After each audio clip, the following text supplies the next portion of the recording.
છોટાઉદેપુરમાંથી સમાચાર મળી આવ્યા છે। બોડીની માર્કેટ યાર્ડમાં કપાસ વેચવા આવતા ખેડૂતો પાસેથી વટાવ કાપ અને કડકું કરાવતો હોવાની ફરિયાદને લઈને છોટાઉદેપુર કલેક્ટરને આવેદનપત્ર આપવામાં આવ્યું હતું। આ મુદ્દે બોડેલી એપીએમસીના ચેરમેન અને વાઇસ ચેરમેન દ્વારા પ્રેસ કોન્ફરન્સ યોજી સ્પષ્ટતા કરવામાં આવી કે બજાર સમિતિમાં સરકારના નિયમો મુજબ કપાસ ખરીદી થાય છે અને કોઈ વટાવ કાપવામાં આવતો નથી। જો કોઈ દલાલ દ્વારા ગેરરીતિ કરવામાં આવી હોય તો ફરિયાદ મળતા કડક કાર્યવાહી અને લાયસન્સ રદ કરવાની ખાતરી આપવામાં આવી રહી છે। કપાસ વેચાણમાં વટાવ કાપવાની ફરિયાદ નોંધવામાં આવી છે। ખેડૂતોની રજૂઆત કલેક્ટર સુધી પહોંચી છે। બોડેલી એપીએમસીએ આરોપીઓને નકાર્યા છે। ગેરરીતિ સાબિત થાય તો કાર્યવાહી કરવામાં આવશે। ખેડૂતોને ન્યાય આપવાની પણ ખાતરી કરવામાં આવી છે।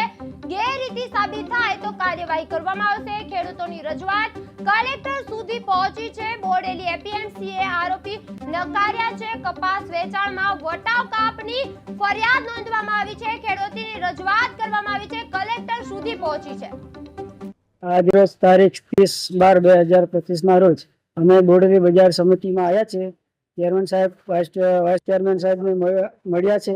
અમને ચેરમેન સાહેબે આજ એક આશ્વાસન આપ્યું છે કે તમારી વટાવ પ્રથા એ બંધ આજથી બધે વેપારીઓ જોડે અમે ચર્ચા કરી છે અને બંધ કરવામાં આવી છે એવું અમને આશ્વાસન મળ્યું છે અને અમે એનાથી સંતોષ છીએ। બધા મિત્રોને નમસ્કાર। આજના સંદર્ભમાં પ્રેસ કોન્ફરન્સ બોલાવવાનું કારણ એ હતું કે કાલના બોડેલી લાઈવના સમાચાર દ્વારા અમને લોકોને બોડેલી એપીએમસી લોકોને ખબર પડવામાં આવી કે કાલે બોડેલી લાઈવ દ્વારા કલેક્ટરશ્રીને કમાટ વિસ્તારના ખેડૂતોએ આવેદનપત્ર આપેલું છે।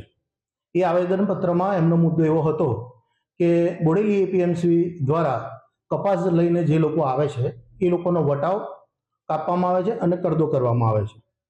ત્યારે મારે એવું કહેવું છે કે આજથી 15 દિવસ પહેલાં જે લોકોએ કાલે કલેક્ટરશ્રીને આવેદનપત્ર આપ્યું છે એ લોકો દ્વારા અમે 15 દિવસ પહેલાં એ લોકોની રજૂઆત અમને કરવામાં આવી હતી।